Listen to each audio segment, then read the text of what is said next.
ने दुआ करनी है कि ये बीमारी ना निकले, मेरी बहन को कोई इन्फेक्शन निकल जाए, क्योंकि 2 और टेस्ट करवाए हैं और कल फ्राइडे है इंशाल्लाह, तो कल हमने जाना है मॉर्निंग में।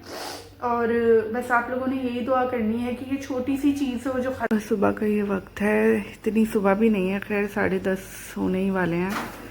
और ये एक देखें लाइट की रे आ रही है साफ साफ कैमरा में, और मेरी वालदा प्यारी सी लगी भी हैं किचन में। बहुत देर से हम लोग तो सुबह ये समझिए कि सोए हुए होते हैं। अम्मी उठती हैं 8 बजे और अब्बू को उन्होंने भेज दिया है। अभी अब्बू 10 मिनट पहले ही निकले हैं। लंच बना कर देना अब्बू को, और नाश्ता तो होता ही है, साथ में लंच बनाकर भी अम्मी देती हैं। वो तो मैं अभी कर रही हूँ, बस नाश्ता करती हूँ, अब्बू को बना के देती हूँ, और क्या नाम है लंच साथ में पका के देती हूँ।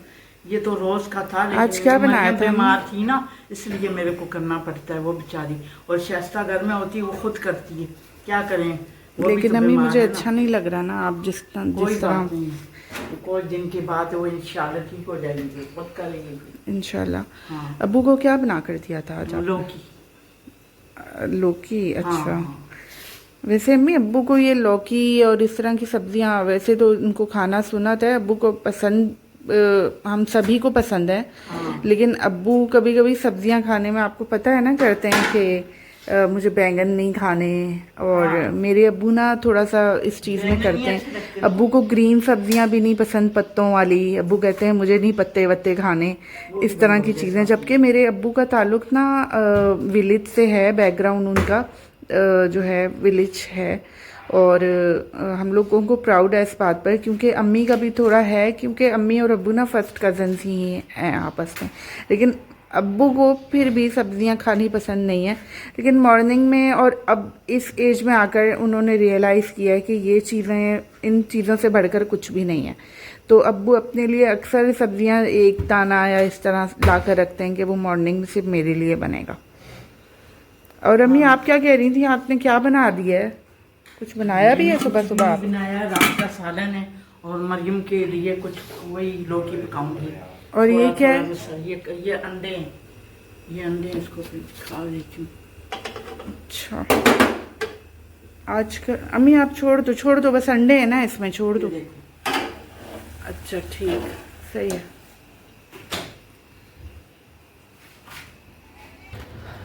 अस्सलाम वालेकुम दोस्तों, खुशामदीद कहती हूँ आपको अपने चैनल शाइस्ता फैमिली ब्लॉग में। और उम्मीद करती हूँ कि आप सब दोस्त बिल्कुल ठीक ठाक होंगे, खैरियत के साथ होंगे।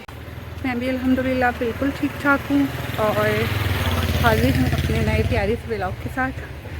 अच्छा, मैंने आपसे शेयर करना था, मैंने आपको बताया था कि मरियम की तबीयत, जाहिर सी बात है आप सबको पता है, रिपोर्ट्स जो हैं वो आनी हैं, और जो रिपोर्ट्स का इंतज़ार था वो आ गई हैं। लेकिन रिपोर्ट अच्छी भी है और अच्छी नहीं भी है।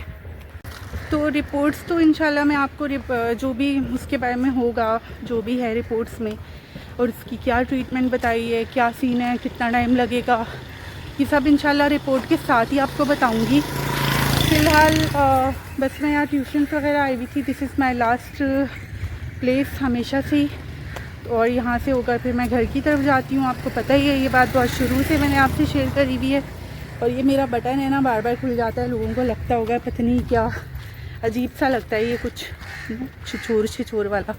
तो ये मैं दिन में कोई 500 बार बंद करती हूँ इसको, इसीलिए ये बाया मैंने छोड़ दिया था। बट अम्मी ने कहा कि बुरा नहीं है, इसे स्टार्ट कर लो पहनना वापस। अच्छा, मरियम की तबीयत से ऐसा हुआ है कि अब बाहर के और घर के सारे ही काम मेरे नाजुक नाजुक कंधों पर आ गए हैं।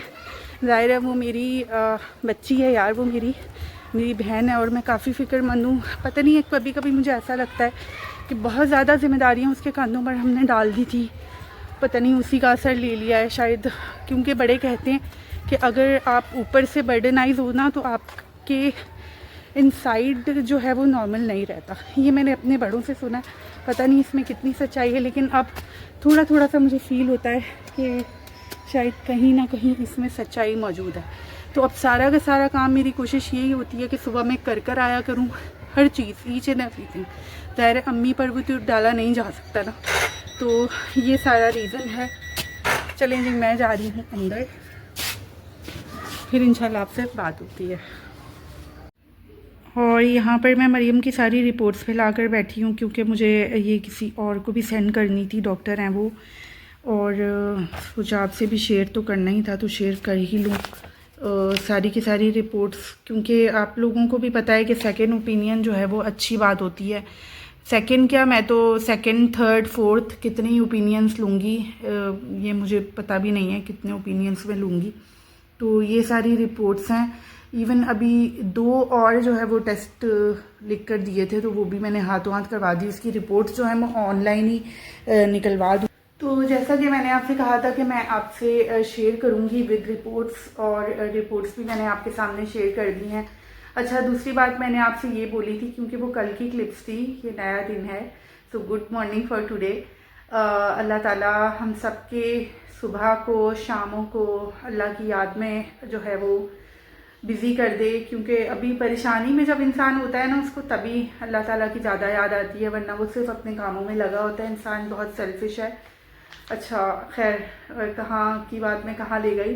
तो मैंने आपसे कल ये बोला था कि रिपोर्ट्स कुछ अच्छी भी हैं और कुछ बुरी भी हैं। अच्छी इस तरीके से हैं कि खुदा ना खास्ता हम लोग जिस चीज़ से डर रहे थे कि कैंसरस सेल्स ना मिले रिपोर्ट में, बायोप्सी की रिपोर्ट में, तो अल्हम्दुलिल्लाह ऐसा कुछ भी नहीं है। डायग्नोसिस के हिसाब से मरियम को अल्सरेटिव कोलाइटिस एक बीमारी होती है, डिजीज़ होती है। बुरी बात यह है कि ये डिजीज़ आई है, कोई इन्फेक्शन आ जाता, कुछ इस तरह की चीज़ आ जाती तो शायद इतना बुरा ना लगता, लेकिन डिजीज़ आपको पता है फिर लाइफ टाइम चल रही होती है आपके साथ साथ। और अल्सरेटिव कोलाइटिस को जहाँ तक मैंने जो है सर्च किया है, इसके बारे में स्टडी किया है थोड़ा सा, तो मुझे ये पता चला है कि ये लॉन्ग टर्म इंसान को तंग करती रहती है। अच्छा, इसके साथ एक अच्छी बात ये जुड़ी हुई है कि जो मरियम की डॉक्टर हैं, बहुत अच्छी डॉक्टर हैं वो, उनका ये है कि अभी तक 50% आया है अकॉर्डिंग टू द रिपोर्ट्स। ये 50% अभी आया है, यानी कि 100% ये अभी नहीं आया है। तो आप लोगों ने लग के मेरी प्यारी सी बहन के लिए, मेरी अजीज़ बहन के लिए ये दुआ करनी है कि उसे ये बीमारी ना हो, क्योंकि जिस एज में वो है अल्लाह ना करे कि उसको सारी उम्र परहेज़ करनी पड़े। सॉरी, थोड़ी सी मैं जज्बाती हो गई थी। तो आप लोगों ने दुआ करनी है कि ये बीमारी ना निकले मेरी बहन को, कोई इन्फेक्शन निकल जाए, क्योंकि 2 और टेस्ट करवाए हैं और कल फ्राइडे है इंशाल्लाह, तो कल हमने जाना है मॉर्निंग में। और बस आप लोगों ने यही दुआ करनी है कि ये छोटी सी चीज़ हो जो ख़त्म हो जाए, जो अल्सरेटिव कोलाइटिस जैसी लग रही हो लेकिन अल्सरेटिव कोलाइटिस ना हो। अभी उसको एंटीबायोटिक्स और ये सब सजेस्ट किए हुए हैं, बहुत बाकायदगी से मैं उसे खिला रही हूँ, साथ में उसका परहेज़ भी चल रहा है। मेरी बहन बहुत चटूरी है और ये सोचकर मुझे बिल्कुल अच्छा नहीं लगता कि उसे परहेज़ करनी पड़ेगी, क्योंकि अभी मैं देख ही रही हूँ कि उसके लिए अभी 2-3 दिन में कितनी ज़्यादा मुश्किल हो रही है। इस उम्र की लड़कियां, आपको पता है कि खाने पीने की कितनी शौकीन होती हैं, और हर बच्ची की तरह मेरी बहन को भी पानी पूरी खाने का शौक़ है, गोलगप्पे का और चाट एंड ऑल दैट। वो तो बिल्कुल खा ही नहीं पाएगी, फिर ज़िंदगी नाम किसका है। यही तो सारी खुशियाँ होती हैं छोटी छोटी जो आप करते रहते हो, और ऊपर से हम लोग वैसे ही बहुत ज़्यादा आउटिंग्स और बाहर का खाना पीना, तो मेरी बहन तो बिल्कुल बुढ़ों वाली जो ज़िंदगी होती है ना वो हो जाएगी। तो बस आप लोगों ने प्लीज़ दुआओं में बहुत ज़्यादा याद रखना है, और कल अल्लाह करे कि मैं कोई अच्छी न्यूज़ लेकर आऊँ वहाँ से।